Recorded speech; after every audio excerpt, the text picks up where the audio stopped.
कम से कम 600 किलोमीटर का और ज्यादा से ज्यादा 1000-1200 किलोमीटर का सबसे ज्यादा प्रोग्राम मैं करता हूं। पिछले 10 साल के अंदर लगभग 4400-4400 प्लस प्रोग्राम अटेंड कर चुका हूं। एक तो आप सबसे एक बात बताता हूं, जो भी मैं बोलूं, मैं किताब में लिखा पढ़ा वे चीजें नहीं बोलता, मैं वो बोलता हूं जो मेरी अंतरात्मा कहती है। कोई भी जब तक मैं बोलूं तालियां मत बजाना, मेरी बात को सिर्फ सुनना। हो सकता है कोई ना कोई बात आपके जीवन में काम आ जाए। अब यहां पे जितने आदमी मेरे को लगता है सब स्ट्रगल कर रहे हैं, सबको अपना जो दुख होता है ना, दुख ज्यादा बड़ा लगता है। आप जैसे यहां पे आए हैं, छोटा दुख मैं अपना भी बता दूं। मेरी उम्र 33 साल हो चुकी है। जैसे अभी मेरे भाई ने चंद्रशेखर ने बताया था, चंद्रशेखर मेरे लिए, मेरा नाम जो भगवान के समान है, क्योंकि मैं शहीदों का बहुत बड़ा फैन हूं, जिसमें शहीद आजम चंद्रशेखर आजाद जी थे, स्वयं भगत सिंह भी उनके फैन थे। उन्हीं से बहुत कुछ सीखा है। आज आपके बीच में मैं, मेरा जो 33 साल का जीवन है, 3 साल का तो मुझे याद नहीं, 30 साल का मुझे याद। 1993 से लेकर 2023 तक की हर मूवमेंट, हर मिनट मेरे को याद है। लगभग जिससे मैं एक बार मिल लेता हूं उसको याद रखता हूं। यहाँ पे जितनी लड़कियां बैठी, भाई ने तो सबको नहीं जानता, लेकिन इनके चेहरे देख रखे, कुछ साथी ऐसे जिनके चेहरे जिन पे नजर गई वो सोशल मीडिया पे मैंने देख रखे। वो जो 30 साल का जीवन है उसकी बात करेंगे। जैसे अभी मेरे भाई चंद्रशेखर ने बताया था, 9वें महीने की 4 तारीख 1989 सोमवार का दिन मेरी जो पैदा होने की कहानी थी वही जबरदस्ती थी। मैं जबरदस्ती से पैदा हुआ था, यानी कि मेरी माता जी उस वक्त गिर गई थी, पेट से ही, पेट जमीन पे लग गया था, जिसके कारण मेरी जो डिलीवरी है, मेरी डिलीवरी हुई थी बवाना के अस्पताल में। मेरा गांव नटरावन, जिला झज्जर, तहसील बहादुरगढ़, पिन कोड 124507। गांव के बीच में रहा मोदी हमने गांव में क्या करें। मेरे दादा 13 भाई बहन, उसके हम टोटल मिला के 120 होंगे। और उनके बीच से मैं आप लोगों को एक बात बता देता हूं, बवाना के अंदर 3 से 4 दिन बाद मेरी डिलीवरी हुई थी। मेरी जिस वक्त डिलीवरी हुई, मेरा जो वजन था वो 750 ग्राम था। मेरे बचने की कोई आस उम्मीद नहीं थी। 16 दिन मेरे को शिशु के अंदर रखा गया, जिसके बाद मेरे पैर जो थे वो मुड़े हुए थे। डॉक्टरों ने बोल दिया था हम गारंटी नहीं लेते बच्चा बच जाएगा। मेरे मामा राखियों का मैं भांजा हूं, शापला के पास खरर गांव, वहां मैं रहा। वहां मैं 5 साल तक रहा। मेरे मामा ने खिला पिला के मेरे को तैयार किया। उसके बाद मैं वापिस, मेरी माँ मेरे को अपने घर लेके गई। मैंने अपने जीवन में अपनी माँ का कभी दूध नहीं पिया। 16 दिन में उस शिशु के अंदर रहा। उसके बाद से 5 साल मेरे मामा के घर रहा। उसके बाद से जिस वक्त वापिस आया वो मेरी दूध पीने की उम्र नहीं थी। मेरी माँ के साथ जो मेरा पूरा जीवन बीता है वो कुल मिला के 2 साल का बीता। मैं जब 7 साल का था, 1997, वो मेरे जीवन का एक ऐसा दिन था। मैं सामने लौट के, एतवार का दिन था, ऐसे देख रहा था, मेरी माँ चाय बना रही थी, सुबह 6 बजे का टाइम। मैं पीछे से जाके मेरी मम्मी को पकड़ता हूं। मेरी माँ बहुत ज्यादा गुस्से वाली थी, वो बच्चों की बहुत ज्यादा संभाल रखती थी, डरा के रखती थी। मेरी माँ बोली वहीं बैठ जाना, थप्पड़ मारूंगी। मैं वापिस जाकर रजाई में घुस गया। सुबह का टाइम, 10वें महीने की 2 तारीख, एतवार का दिन। मेरे दादाजी मुझे बताते हुए किसी चीज को कोई दिक्कत नहीं होती, मेरा जीवन खुली किताब है। मैं ये चाहता हूं अपने जीवन में झूठ मत बोलो, कोई देखे ना देखे, परमात्मा आपको देख रहा है। मेरे दादाजी इतनी ज्यादा दारू पीते थे, इतनी ज्यादा शराब पीते थे। भारत पाकिस्तान की जो लड़ाई हुई उसमें मेरे दादाजी फौज में थे। वहां से बचने के बाद पंजाब पुलिस में भर्ती हुए थे। 1966 में हरियाणा पंजाब एक हो गया, तो उस वक्त हरियाणा पुलिस में थे। 1997 के टाइम में मेरे दादाजी रिटायर आए थे।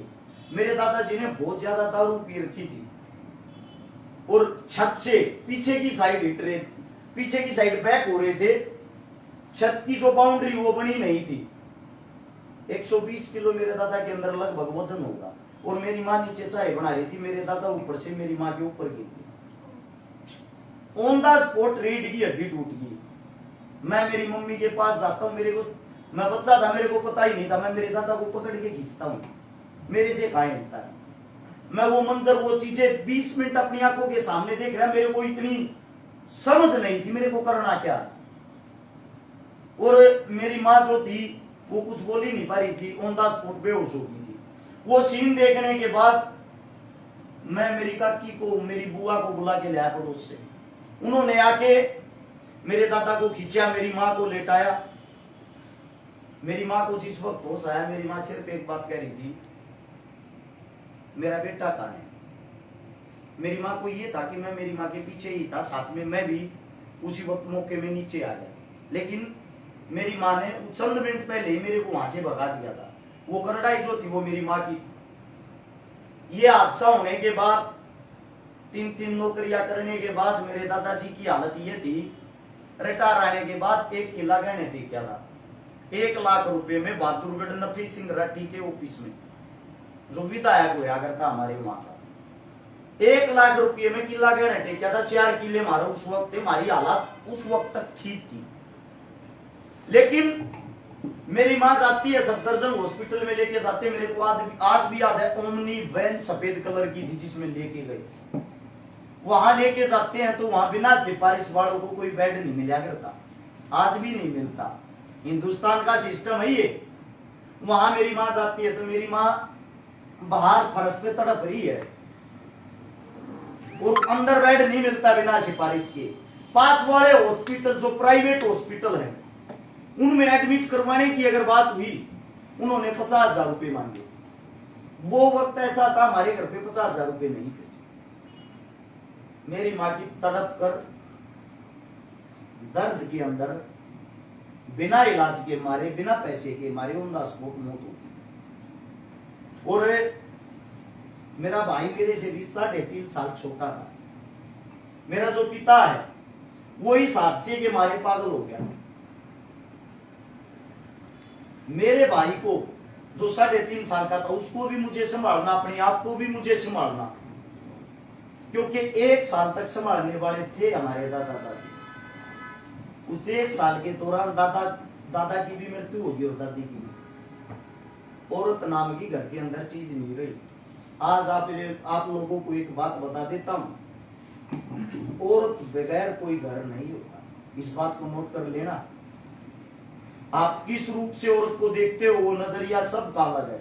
वो हमारी माँ हो, हमारी बहन हो, हमारी पत्नी हो, हमारी दादी हो। एक औरत का होना घर के अंदर बहुत ही जरूरी है। घर की चौपाट हो जाए बिना औरत, तुम्हारे घर का वो हाल हो गया। हमारे घर के ऐसे हालात हो गए।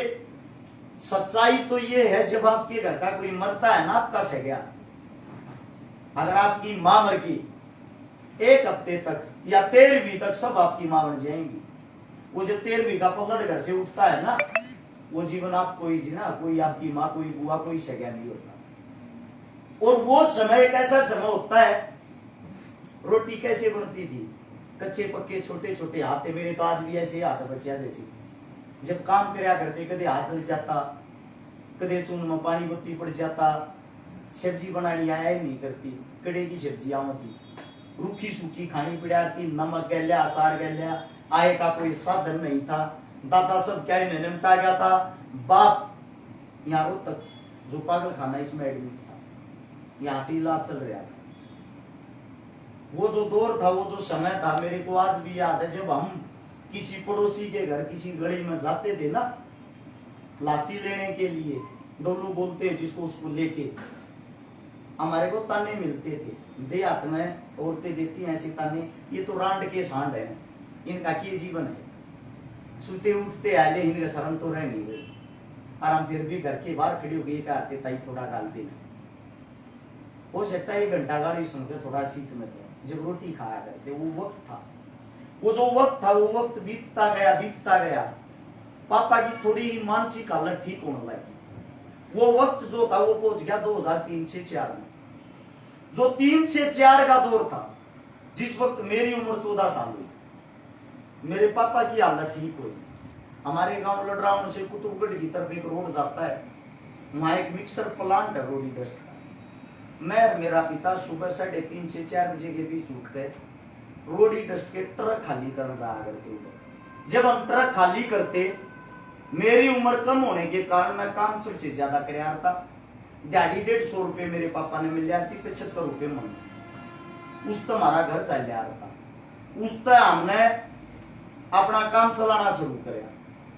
बाप और बेटा जब एक साथ काम करते, जो गरीब आदमी होता उसको क्या सुनना पड़ता है, कैसी गाड़ियां इस समाज के अंदर जिनके पास 2 पैसे हो जाते हैं वो कैसी कैसी गाड़ियां देते हैं। और बाप और बेटा एक जगह खड़े होकर जब उस गाड़ियों का सामना करते हैं, वो चीजें शायद ही मैं आपको बता नहीं सकता, क्योंकि यहाँ पे बहन बेटियां भी बैठी हैं। उसके बाद घर आता, खाना बनाता, खाना बना के स्कूल में जाता। हालत ऐसी थी, इसके बीच का जो दौर था 2003-4 से पहले, 6ठी क्लास में सरकारी स्कूल में 12 रुपए फीस हो जाती, 3 ही जाया करती। मास्टर ता दियार थे भाज्या फीस लिया जब बड़ी है। वे हालात देखते देखते देखते मैंने तो मजदूरी शुरू करी, जिसके अंदर 2005 से 6 का दौर आ गया। हरियाणा की क्रिकेट की टीम में मेरा सिलेक्शन हो गया। सिलेक्शन होने के बाद मैंने मेरे पापा को बोले 3,500 रुपए लागेंगे पापा, और जो मैच फीस है जो हमारे को बताया गया था वह मिल जाएगी 3,500 से 4,000। 10 मैच है, वापिस आकर मैं उल्टे करते वहां 1-1 रुपया ना, वो हमने पता हो कैसे जोड़ रखा था। 3,500 रुपए इकट्ठे नहीं हुए, क्योंकि जो 100-150 आते थे वे डेली लग जाते थे। लाख रुपये का जो कर्जा था वो बढ़ता जाता, या तो अपना किला छोड़ो या वो लाख रुपए का कर्जा तारो। बाप के करता जो भी कमाई होती उससे न भरा था, उस किले का ब्याज। ये चीजें होते होते 3,500 रुपए कहीं से मेरे पापा ने मांग के मेरे को दिलाए। मैं मैच खेल का आया, हरियाणा की टीम 3रे नंबर पाई थी, मैन ऑफ द टूर्नामेंट में था, जिसके अंदर 2005-6 के अंदर जो हमारे साथ खेल रहे थे उसमें कई आज के टाइम इंटरनेशनल प्लेयर हैं, IPL खेल रहे हैं। जब मैं खेल के वापिस आया, मेरे खेल के कारण मेरा राजस्थान की टीम में सिलेक्शन हुआ था रणजी की में 13 लाख रुपए में। अब 13 लाख रुपए रिश्वत नहीं थी, वे 3,500 मुश्किल करी थी।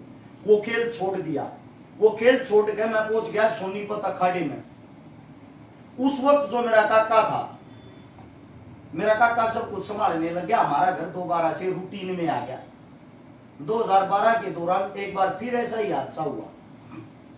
बिजनेस में मेरे काका को ऐसा लॉस लग गया, जिसमें मेरे काका के नाम के 2 किले, वो किला जो हमने वापिस ले लिया था वो, और साथ में हमारे घर में 13 दस्तेरी गाड़ी थी। सारी गाड़ी जो कुछ था सब क्या हमने रखता है वापिस वही आगे जो हमारा जीवन 1997 में था।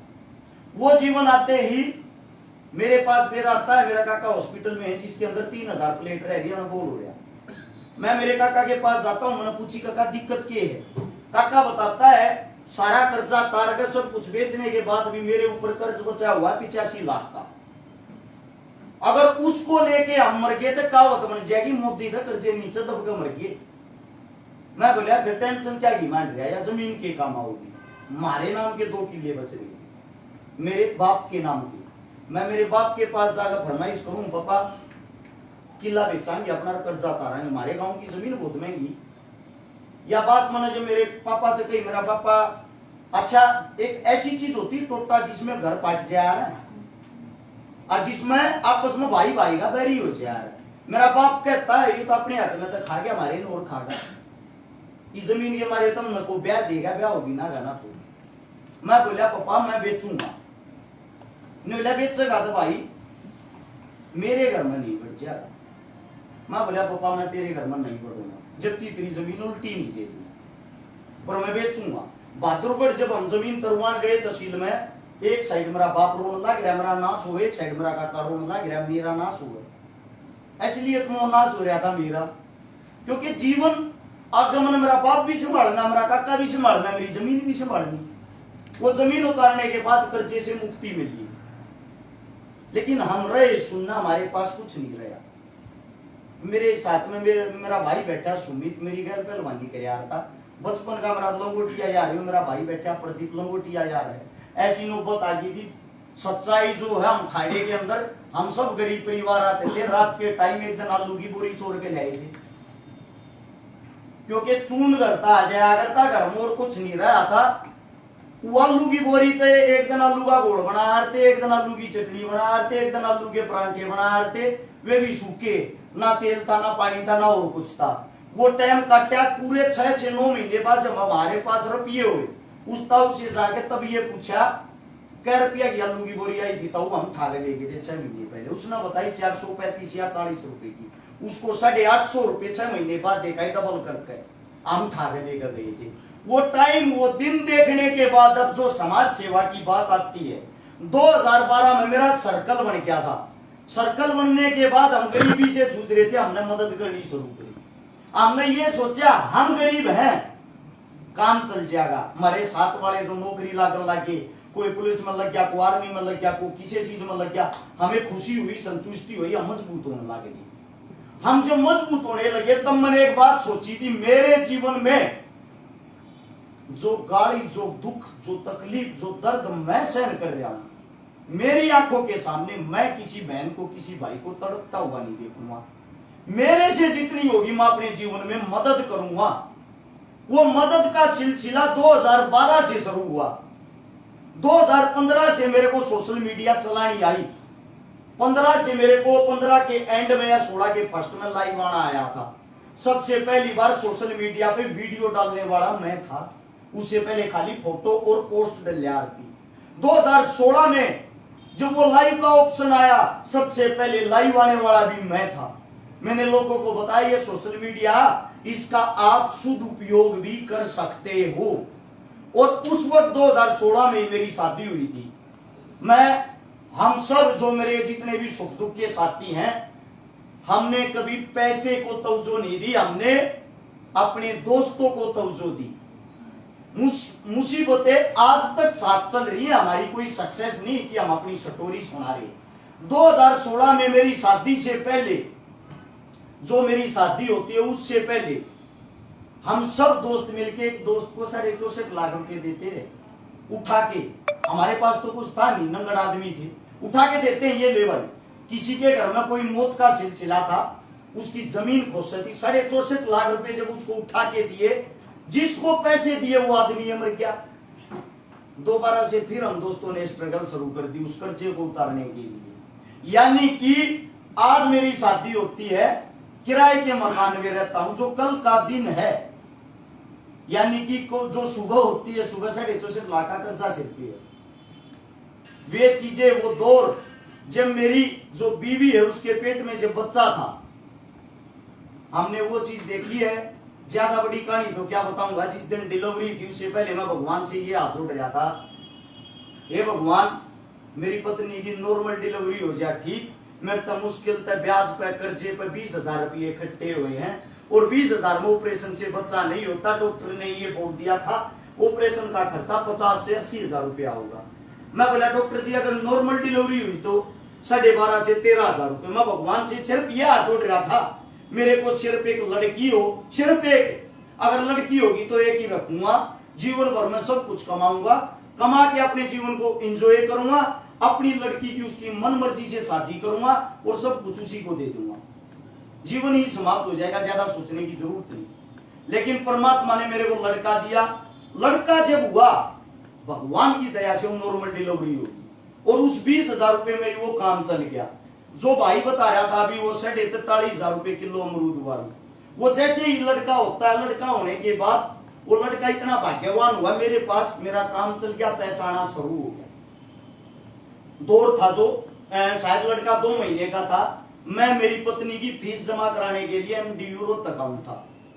खरखोदा जो बाईपास वहां से घूम रहा था, वहां अमरूद वाले बैठते हैं, टोकरा लेके आज भी बैठते हैं। वहां एक बूढ़ी औरत रोन लाग रही, टूटा और छोटा फोन ले रही, उसमें रबड़ बांध रही। मैंने अमरूद लेने के लिए गाड़ी रोकी, मैं बोला ताई 1 किलो अमरूद दे दे। उसने मेरी बात ना सुनी, वह रोवे थी तो मैंने उस ताई तो बोला ताई के बात होगी, के दुख हो गया। उस ताई ने छो में लगता है, ने बोली जो काम कर वो अपना काम कर ले। मैं बोला ताई के बरा में तेरा काम आ जा, बता तो दे। ताई के मुंह तो छो में यो शब्द लिखा, तू भगवान है, तू मेरा काम आओगा, जो तेरा काम वो कर ले। मैं समझ गया ताई छो में कोई ज्यादा बड़ी मजबूरी है। उम्र उस ताई की लगभग 60 से 65 साल होगी।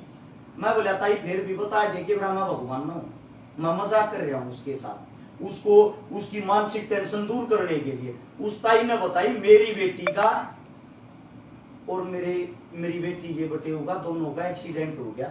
उस एक्सीडेंट में बटेऊ की तो ऑन द स्पॉट मौत होगी और बेटी के पेट में बच्चा था। एक्सीडेंट इतना भयानक था, रोड पे ऑन द स्पॉट डिलीवरी हो, और उस डिलीवरी के कारण मेरी बेटी अस्पताल में है। मेरे धोते अमरूद का टुकड़ा कुछ नहीं।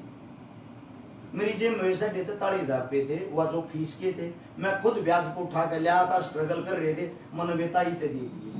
वह ताई इतनी खुश होगी, वह ताई ने मेरी अगली बात नहीं सुनी, टोकरे ने छोड़कर भाज दी। मैं बोला ताई मेरे ते अमरूद तो दे जा, 1 किलो अमरूद लेकर मैंने अपनी गाड़ी उल्टी मोड़ दी। मैं घर जाकर मैंने अपनी पत्नी को बताया यह बात होगी, तेरा एडमिशन की जो फीस थी वह नहीं भर पाया। मेरी पत्नी लगातार पढ़ती है, एक वही साल ऐसा जिसमें फीस ना होने के कारण उसकी पढ़ाई होगी। जो भी था जैसा भी था, अपने दिल दिमाग में ये आता अगर कोई मजबूरी में आपके पास अगर 5 रुपए देने की कोशिश करो। महात्मा गांधी, हालांकि मैं उनको फॉलो नहीं करता, लेकिन उनकी एक बात है, उनके घर में चोरी हो जाती है उसकी कुटिया में। कस्तूरबा गांधी ये कहती है जी चोर आए थे सब कुछ ले गए। महात्मा गांधी बोले सब कुछ ले गए, हाँ सब कुछ ले गए। वह बोली वैसे किया वो चली है, अपने पल्ले का पंजी बांध रही थी। कस्तूरबा ने खोल कर महात्मा गांधी थे। महात्मा गांधी ने बोला फिर चोरी उन्हें थोड़ी चोरी तो तन्ने करी है, उन्हें तो जरूरत थी या पंजी और दे देती के उनका काम आ जाता। आपकी जेब में जो कुछ हो सकता है वो किसी दूसरे का जीवन बचाने के लिए आपकी जेब में हो। मेरा मानना यह है अगर आपकी पार बसाती तो दान दे देना चाहिए। वहां से जो अमरूद वाली बात हम अपने घर जाके अपनी पत्नी को ये बात बताई तो मेरी पत्नी, मैं कहता हूं मेरी पत्नी नहीं मेरी दोस्त है। आज तक जो उसने मेरा जीवन में साथ दिया वो साथ किसी ने नहीं दिया।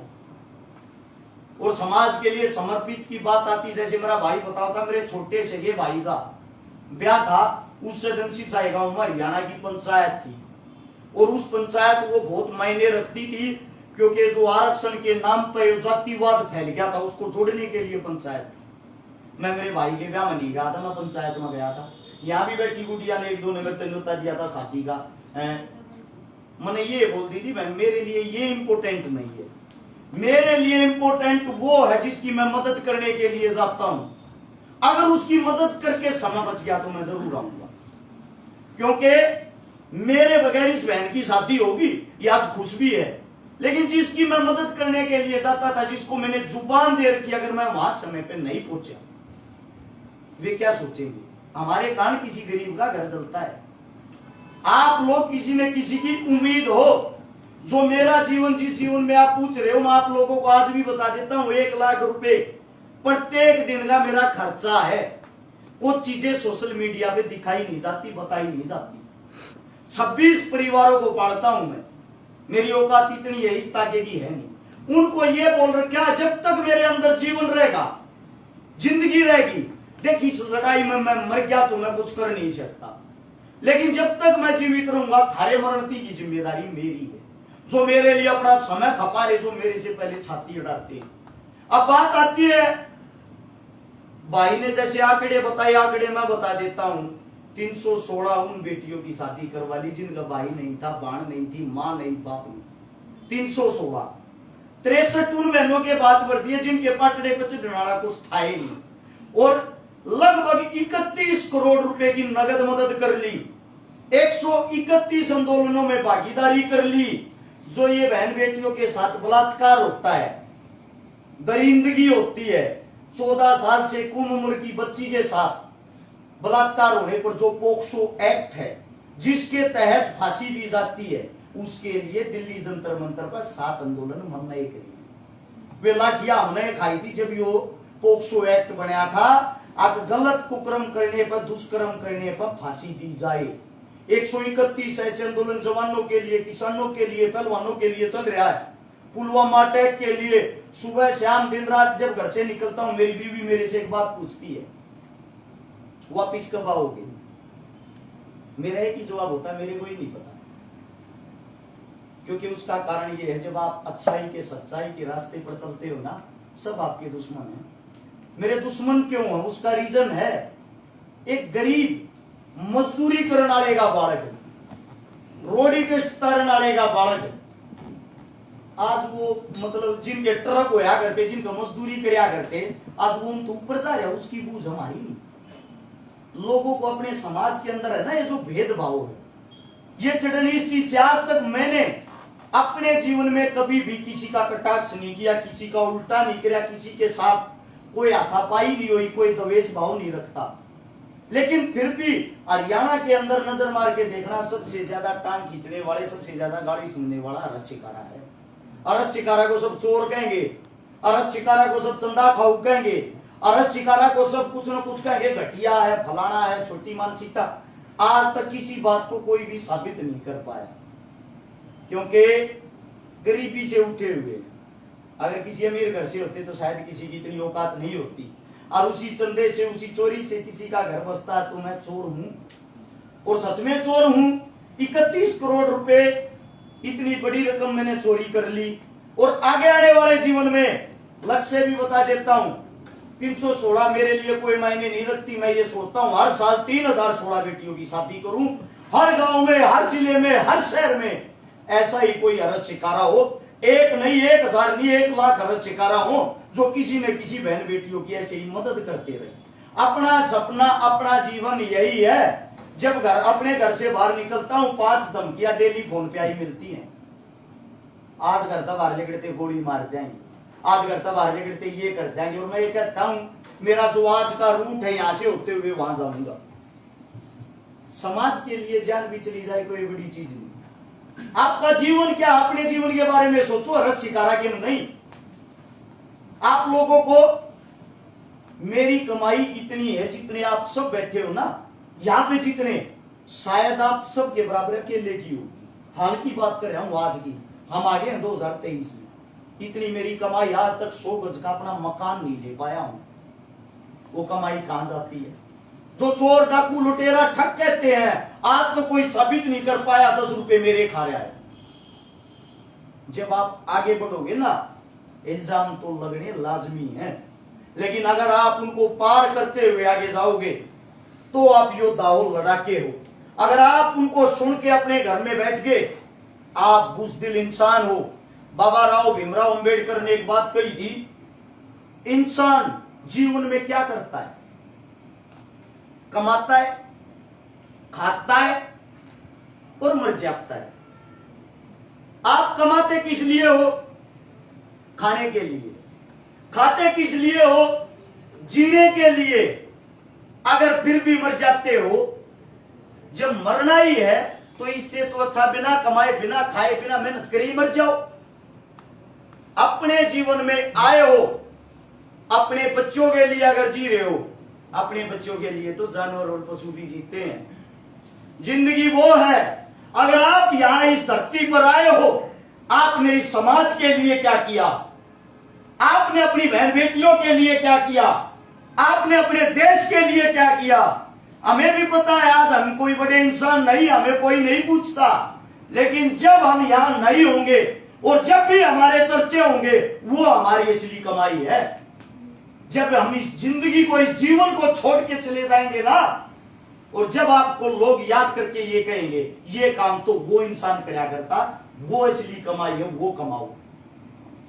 परिवार वाली जो मैंने बात कही, वो इसलिए कही, सोशल मीडिया से बड़ी कोई ताकत नहीं। ये सोशल मीडिया ही है जिसने भारत देश के प्रधानमंत्री को 2014 में प्रधानमंत्री बना दिया। आप लोग जो अपने जिले को, राज्य को, अपने गांव को प्रेजेंट करते हो, हरियाणा को जो प्रेजेंट करते हो, आप लोगों को एक बात बता देता हूं। एक मैंने माफी चाहूंगा अगर यहीं बैठी हो या इनके पीछे ही कोई हो, एक लड़की और आती है, वो ज्यादा नाप शनाप गंदी बातें बोलती है, ऐसी रिकॉर्ड करके। ये पता नहीं कौन से उसकी स्टूडियो की, मैं खुद कह रहा हूं, ये पता नहीं कौन से स्टूडियो की है। मैं एक बात बता देता हूं, गंदा बोलना, गंदा गाना लंबा नहीं चलता। 2-4 दिन की बातें, गाड़ी मैं भी दे दूं आप लोगों को, आपको लगेगा अरे शिकारा गाड़ी दे रहे, लेकिन वही गाड़ी अगर मैं 10 बार दे दूंगा आप ये कहोगे रोज सुना, वो नई बात है। इसलिए जो आप काम कर रहे हो, आप अपने साथ में अपने घर अपने परिवार की इज्जत और मान सम्मान जो लेके चल रहे हो वो जरूरी है। गंदगी ज्यादा दिन नहीं चलती। आप सबसे सिर्फ एक गुजारिश करता हूं, आप लोगों के बीच से अगर कोई ज्यादा गरीब हो, आप लोगों के बीच से अगर किसी को आपकी जरूरत हो, अपने परिवार का फायदा, अपने परिवार का बड़ा होने का फर्ज निभाओ। क्योंकि मान लो भाई को जरूरत है, आप लोगों की संख्या 100 है, इसको 1 लाख रुपए की जरूरत है, आप लोग इकट्ठे करके 1,000 दे दोगे, आपकी जेब से जाएंगे पता नहीं लगेगा, लेकिन इसकी जोड़ी में जो 1 लाख आएंगे ना वो इसको पता लगेगा। सबसे अमीर कौन है? मैंने बड़े भाई से सवाल किया था एक बार अपने से, सबसे अमीर कौन है? मेरा भाई बोले जिसके पास भाईचारा है, जिसके पास भाईचारा है। भाईचारे की कोई कीमत नहीं होती, भाईचारे को कोई खरीद नहीं सकता। भाईचारा सुख में दुख में हर जगह आप लोगों के काम आएगा, पैसा काम नहीं आएगा सब जगह। पैसा तो क्या पता किस किस के पास है। पैसे वाले का तो दिल भी बहुत छोटा होता है, कभी तेरे को कोई लूट ले जा, कभी तेरे को कोई मार दे, कभी तेरे हाथ से कोई गलत काम हो जाए। और जो हम जितनी खुली सोच के जैसे हम घूम लेते हैं, जो हम भाईचारा बनाए हुए, जो हम समाज को प्रेजेंट कर रहे हैं, असली भाईचारा असली ताकत यही है। अपने आप से बड़ी कोई ताकत नहीं होती। अब मैं हर्ष शिकारा हूं, आप लोग मेरी बातें किस मारे सुन रहे हो? क्योंकि मैं आप लोगों के परिवार का हिस्सा हूं। मैं भी इसी सोशल मीडिया से उठ के आया हूं, मैंने भी इसी सोशल मीडिया से इन बेटियों की शादी करवाई है, मैंने भी इसी सोशल मीडिया के माध्यम से अपना काम धंधा जोड़ रखा है। इसी सोशल मीडिया के माध्यम से हर एक देश में मेरा काम जाता है। इसी सोशल मीडिया के माध्यम से 100 आदमी मेरे कारण कमा के खा रहे हैं। मेरा आयुर्वेदिक दवाइयों का काम है। मेरे ऑफिस में जो फोन सुनते हैं, जो पैकिंग करते हैं, जो दवाइयां बनाते हैं, जो दवाइयां लाते हैं, जहां से वो दवाइयां आती हैं, सब कमा के ही खा रहे हैं ना, सबका घर चल रहा है ना। और मैं किसी को नौकर नहीं भाई मानता हूं, सबको मेरे आप लोग सब भाई हो। मेरा फर्ज ये बढ़ता है, आज मैं सही हूं। मेरा जो खाना बनाता है, मेरे ऑफिस में जो सब्जी बनाता है, उसकी बेटी की परसों शादी थी, स्पेशल मैंने 2 लड़के भेजे। मैं नहीं जा सकता, मैं जंतर मंतर पे बैठा हूं, वहां जाके उसकी शादी करवा का। उस नौकर ने मेरे को ये नहीं कहा मेरी बेटी की शादी करवाना, लेकिन मेरी जिम्मेदारी बनती है, जो अपने हाथों से मेरे को बना के खवा रहा तो वो बेटी मेरी है। जिस दिन आप इन चीजों को समझने लग गए, जिस दिन इस जातिवाद से दूर हो गए, जातिवाद से बाहर निकलकर बहुत सुंदर जीवन है जिसको बोलते हैं इंसानियत, इंसान। जिस दिन आप इंसान बन गए, आपको कामयाब होने से कोई नहीं रोक सकता। माफी चाहता हूं, ज्यादा लंबी चौड़ी बातें होगी और मेरे मुंह से कोई गलत शब्द निकल गया हो। आप ही का छोटा बड़ा भाई हूं, आप ही के बीच से हूं, उसके लिए आप सभी के चरणों में क्षमा चाहता हूं। सभी को राम राम। आप लोगों ने इतना प्यार दिया, उसके लिए आप सभी का धन्यवाद। जय हिंद।